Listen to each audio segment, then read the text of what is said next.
Hindi na nakapalagpa ang top 2 municipal most wanted person matapos madakip ng Eastern Samar PNP sa kasong acts of lasciviousness sa Barangay San Miguel, Hernani, Eastern Samar. Nakatutok dyan si Patrolwoman Maureen Quiaqui.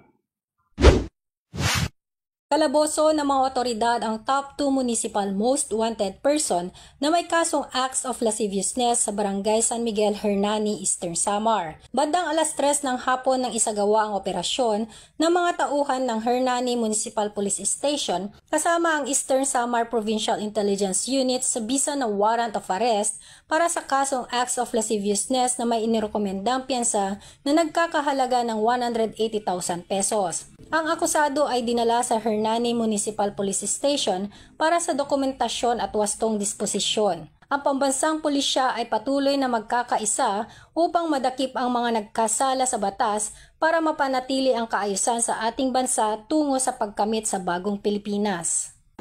Mula dito sa Eastern Visayas, ako ang inyong PNN correspondent, Patrolwoman Quiaqui, alagad ng batas, tagataguyod ng balitang pulis. Maraming salamat, Patrolwoman Quiaqui.